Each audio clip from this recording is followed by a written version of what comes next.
বরং এটা নামাজির আত্মা, বরং এটা হচ্ছে জাকিরিনের আত্মা, বরং এটা হচ্ছে একজন মুবাল্লিগিনের আত্মা, এটা হচ্ছে একজন মুবাল্লিগিন মুখলিসিন বান্দার আত্মা। আমরা জান্নাতের খুশবু শুনে বুঝে ফেলেছি এটা একজন মুমিন বান্দার আত্মা। প্রথম আসমান থেকে এরকম ভাবে আস্তে আস্তে যখন সপ্তম আসমানে নিয়ে যায়, আল্লাহ রাব্বুল আলামিন ডাক দিয়ে বলতেছেন, ও ফেরেশতার দল, আমার এই বান্দার আত্মাকে আর উপরে নিয়ে আসতে হবে না। আমার এই বান্দার আমলনামাগুলো ইল্লিয়িনের মধ্যে লিপিবদ্ধ করে দাও। আর আমার এই বান্দার আত্মাটাকে দুনিয়ার মধ্যে তার স্বজনেরা কবরের মধ্যে নিথর দেহটাকে ফেলে রেখেছে, ওই দেহর মধ্যে এই আত্মাটাকে ফিট করে দাও। যখন ফেরেশতারা আত্মাটাকে এনে কবরের মধ্যে ওই দেহের সাথে ফিট করে দেয়, তখন সাথে সাথে কবরের মধ্যে দুইজন ফেরেশতা চলে আসে। দুইজন ফেরেশতা আসার পরে ওই দুই ফেরেশতা মিলে আল্লাহর এই মুমিন বান্দাকে সুন্দর করে আদবের সহিত বসায়। বসানোর পরে তিনটা প্রশ্ন করে। এক নাম্বার প্রশ্ন হলো তোমার রব কে, দুই নাম্বার প্রশ্ন হলো তোমার ধর্ম কি, তিন নাম্বার প্রশ্ন হলো এই যে ব্যক্তিকে তোমাদের কাছে পাঠানো হয়েছে নবুয়ত দিয়ে, কোরআন দিয়ে, কে তুমি চিনো নাকি? তখন যদি মুমিন বান্দা হয়ে থাকে তখন সে বলে, হ্যাঁ আমি সব চিনি, আমার রব হচ্ছে আল্লাহ, আমার নবী হচ্ছে মুহাম্মদ মুস্তাফা সাল্লাল্লাহু আলাইহি ওয়াসাল্লাম, আমার ধর্ম হচ্ছে ইসলাম।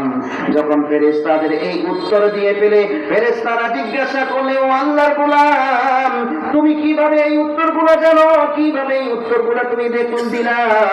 তখন ওই মুমিন বান্দা বলবে, দুনিয়ার মধ্যে যখন আমি ছিলাম তখন আমি আল্লাহর কালাম পড়েছিলাম, দুনিয়ার মধ্যে যখন আমি ছিলাম আল্লাহর কালাম খুলে খুলে পড়েছি, আল্লাহর কালাম বুঝেছি।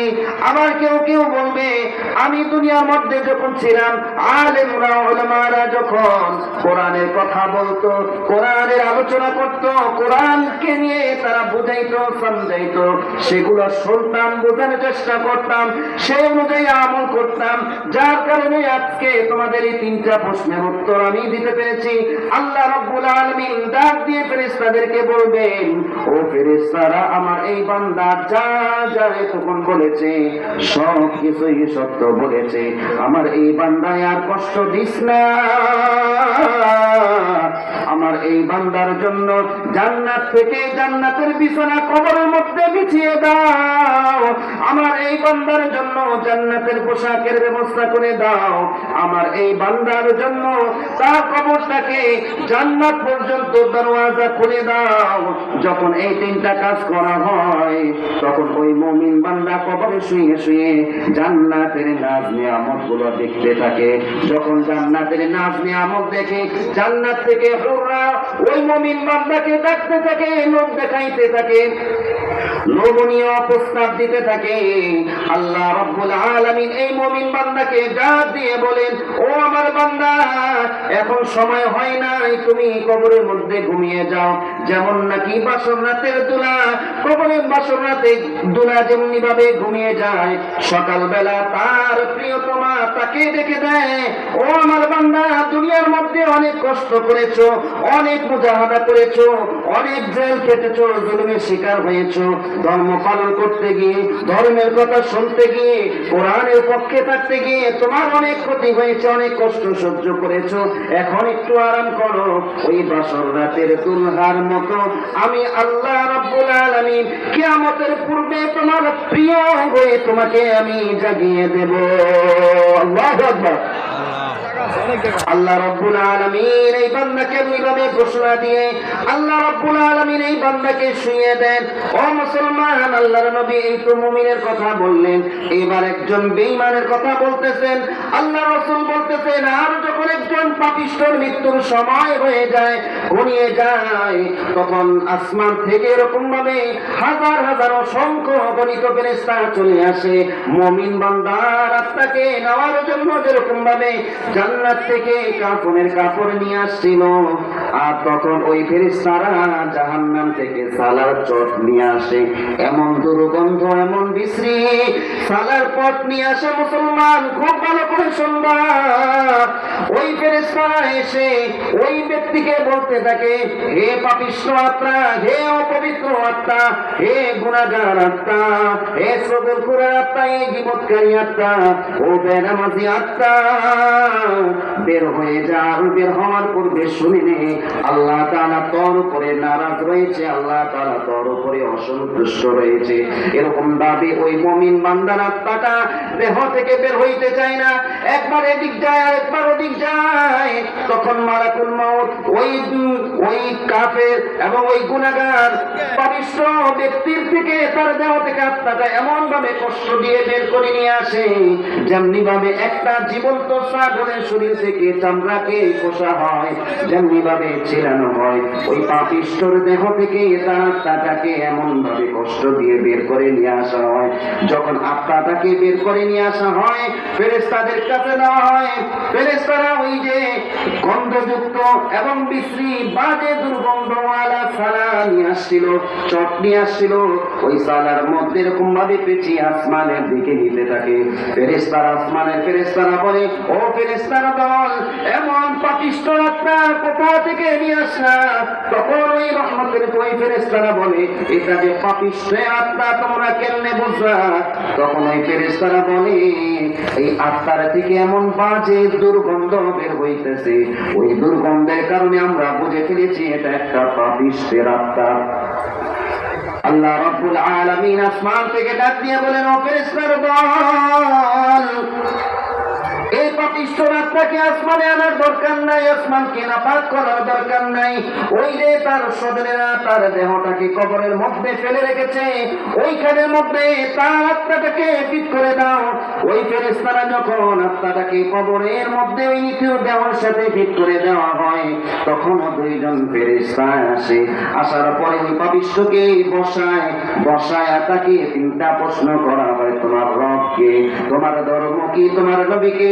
তখন ওই পাপিষ্ঠ ব্যক্তি বলেন, হা গালাদ্রি, আমি জানি না আমার রবকে, আমার নবীকে, আমার ধর্ম কি, কিছুই সে বলতে পারে না।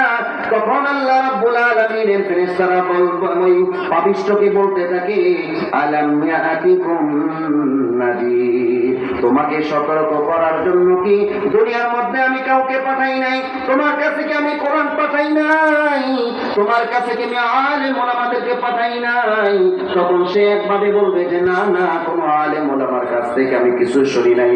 আবার বলতে এরকম রিওয়ায়াত আছে, আমি তাদেরকে বলতে শুনেছি, আমি তাদের কাছ থেকে সব কিছু শুনেছি, কিন্তু আমল করি নাই, নামাজ পড়ি নাই, নামাজের কথা শুনেছি, নামাজ বাদ দিয়েছি। সুদ খাওয়া যে এটা পাপ, এটা আমি শোনার পরে ওইটা ছাড়ি নাই। ঘুষ খাওয়া যে এটা পাপ, এটা শোনার পরে আমি এটাকে ছাড়ি নাই। নেশা করা যে এটা পাপের কাজ, এটা শুনেছি, কিন্তু আমি আমল করি নাই। আলেম ওলামাদের সাথে দুশমনি করেছি, সে অকপটে স্বীকার করবে। ওই স্বীকার করার পরে আল্লাহ রাব্বুল আলামিন বলবেন, আমার বান্দা এই পর্যন্ত যা কিছু বলেছে সব মিথ্যা বলেছে। আল্লাহ রাব্বুল আলামিন ফেরেশতাদেরকে হুকুম করবে, আল্লাহ রাব্বুল আলামিন বলবেন, এই পাপিষ্ঠের জন্য তার কবরটাকে, তার কবরের মধ্যে জাহান্নামের বিছানা বিছিয়ে দাও, আর তাকে তোমরা জাহান্নামের পোশাক পরিয়ে দাও, আর তার কবরটাকে জাহান্নামের দরওয়াজার সাথে ফিট করে দাও। এটা বলার পরে ওই ফেরেশতারা তার কবরটাকে পুরা জাহান্নাম বানিয়ে দিবে। ওই কবরের সাইডেও আগুন, তার নিচেও আগুন, ছাদের মধ্যে আগুন। আল্লাহ রাব্বুল আলামিন তাকে আযাব দেওয়ার জন্য হুকুম করবেন। আমি এক বর্ণনার মধ্যে বেনামাজির কথা, শাস্তির কথা পড়তে গিয়ে এটা পড়েছি, যে বেনামাজি, ওই বেনামাজির কবরটা এমন হবে, ওই বেনামাজি যারা নামাজ পড়ো, মুসলমান খুব ভালো করে শোনো, এই যে তোমরা নামাজ বাদ দাও, কামের দোহাই দাও, যে কামের কারণে, কাজের কারণে নামাজ পড়তে পারি নাই, আমার নাইট ডিউটি হয়েছে, নামাজ পড়তে পারি নাই, সারাদিন রিক্সা চালিয়েছি, নামাজ পড়তে পারি নাই, ও রিক্সাওয়ালা ভাই, ও আমার শ্রমিক ভাইরা, খুব ভালো করে শুনবেন, কাজের দোহাই দিয়ে যে নামাজ বাদ দেন, আল্লাহ রাব্বুল আলামিন কিন্তু নামাজের জন্য আমাকে আপনি ছাড় দিবে না। ওই বেনামাজির জন্য শাস্তি কি? ওই বেনামাজিকে যখন কবরের মধ্যে রাখা হবে, কবরের দুই পাশ দিয়ে এমন ভাবে চাপ দিবে, সাপের কারণে এক পাঁজরের হাড় আর এক পাঁজরের মধ্যে লেগে যাবে, আর ওই বেনামাজির কবরের মধ্যে পুরোটা আগুন জ্বালিয়ে দিবে। একটা বড় একটা সাপ সেখানে ফিট করে দেওয়া হবে, যেই সাপের মধ্যে কোন কোন বর্ণনার মধ্যে আছে সাপের তো দুইটা চোখ থাকে, ওই সাপের মধ্যে 12টা চোখ দিয়ে দেওয়া হবে। সাপের নখগুলো এরকম ভাবে লোহার করিয়ে দেওয়া হবে। একটা চবল মারবে, চবল মারার সাথে সাথে সে 70 হাত মাটির নিচে চলে যাবে। এরকম ভাবে বেনামাজির কবরের মধ্যে শাস্তি দেওয়া হবে। আল্লাহর নবী সাল্লাল্লাহু আলাইহি ওয়াসাল্লাম এই হাদিসটা কেন বলেছেন? আরেক বর্ণনার মধ্যে আসছে কবর সব সময় আমাকে আপনাকে ডাক দিয়ে বলেন, আনা বাইতুল ওয়াহদা, ও মুসলমান ও আল্লাহর গোলাম, আমি হলাম একাকিত্বর ঘর। আমার কাছে আসার আগে তুমি তোমার সঙ্গী নিয়ে আসবা।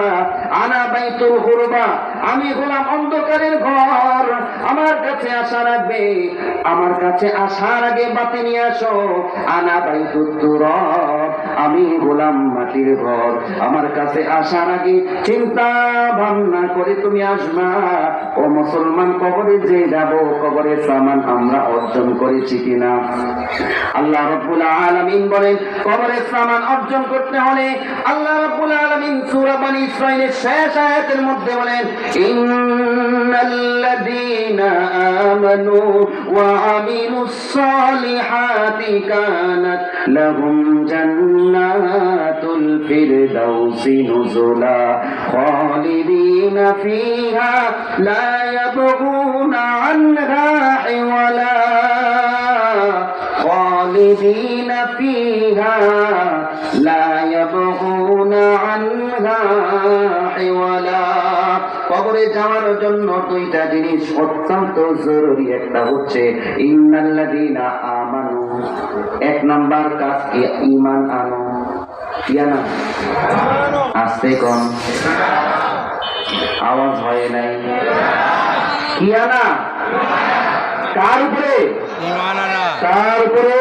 ঈমান আনা। লিল্লাহি তাকবীর, লিল্লাহি তাকবীর, লিল্লাহি তাকবীর।